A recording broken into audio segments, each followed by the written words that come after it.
Today marks World Tourism Day. Now, the day is marked to increase tourism and also spread awareness. This year's theme is Rethinking Tourism, which, if you think about it, is quite apt given how tough things have been during the pandemic. Let's talk more now on this with Freelance Travel lifestyle journalist Sbu Mkwanazi. Sbu, thank you so much for your time this evening. Let's look at today and compare it to where we were in 2020. Is there anything to celebrate? Good evening. Yes, thank you so much for your time, Ms. Bonnie. There is most definitely a lot that we can celebrate.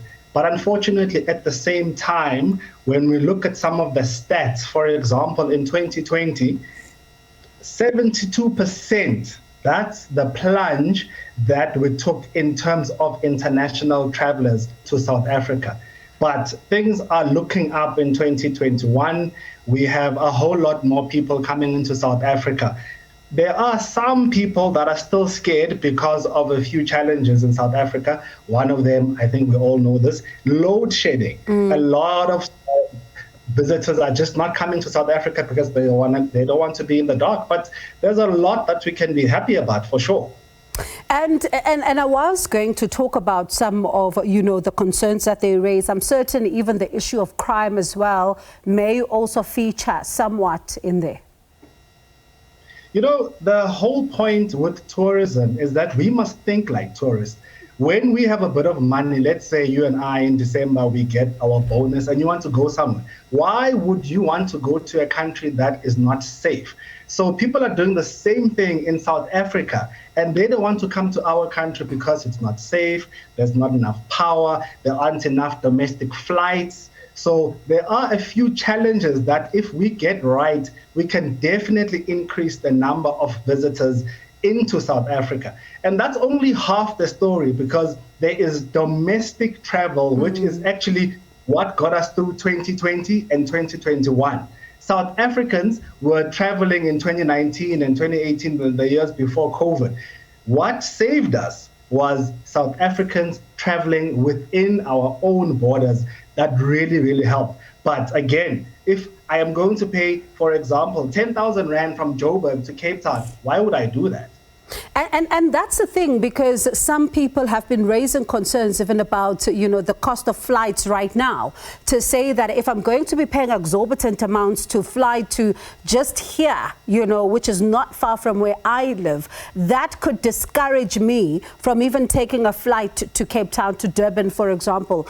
Would you say that that is part of the contributing factor, where we also see some South Africans deciding not to even embark on some of the domestic travels, as you say that things improved slightly, but things are now, back to normalcy somewhat? Most definitely. I mean, it is absolutely ridiculous for myself, for you as a South African, to pay up to 10,000 Rand for a return flight from Joburg to Cape Town.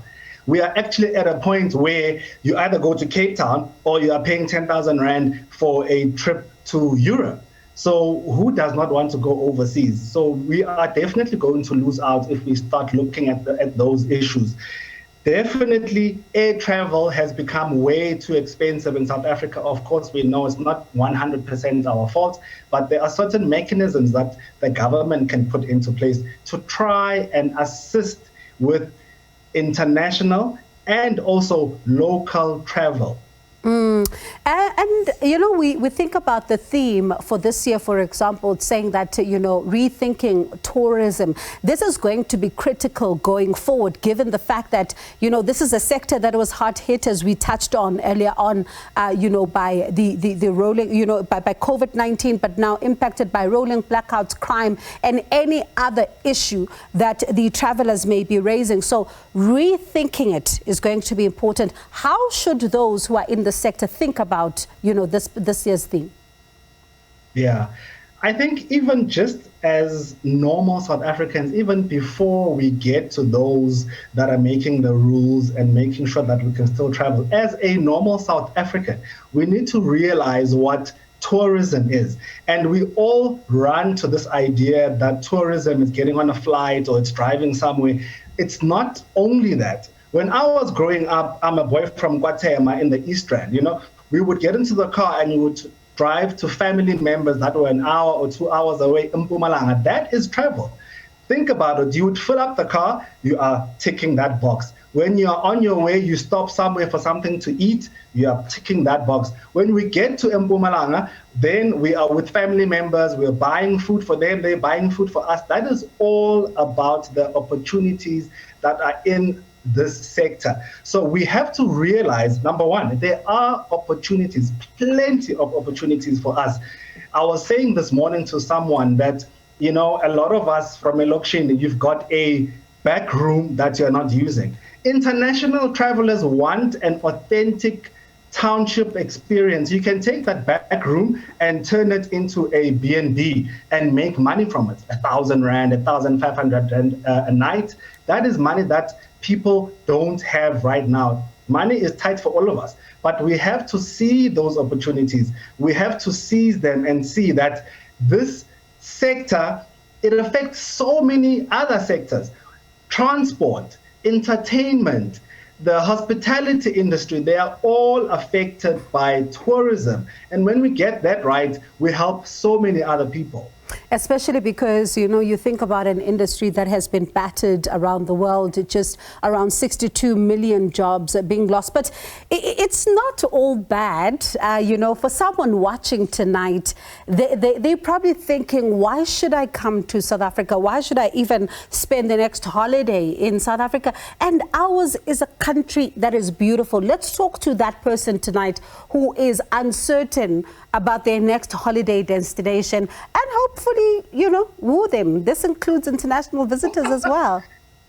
Most definitely. I still maintain, with all our issues and problems, we have the best country in the world. I have been fortunate enough to travel some countries outside of South Africa, and I can tell you now, our weather is the best. Our food is the best. So if you want to experience that, especially for the international traveler, at a discounted rate, when you look at the euro, the dollar, you know, when you come to South Africa, you can afford a whole lot more for less. So they must definitely come to South Africa. And as South Africans, we should be traveling our own country. 100,000 Rand trip to Europe in South Africa will go so much further. For example, do you know that for every night that we spend in a hotel, you are supporting 14 people in that area, especially in the lodges? When you look at Limpopo, when you look at Mpumalanga, 14 people get paid, and what tends to happen is those people take that money home. I mean, let's be honest. When you go to a restaurant, to love more, when he's there, he's going to take money home to Zim. We are helping so many other people by just traveling, by just touring our own country. So for those international viewers that are watching right now, come to South Africa, come to the best country in the world. Yes, we've got our problems, we know that, but come anyway, because your very own country has its own problems, and we still go there.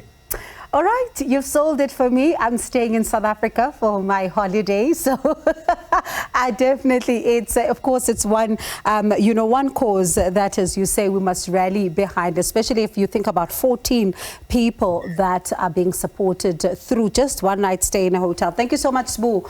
We do appreciate your time. That is freelance travel lifestyle journalist Sbu Mkwanazi.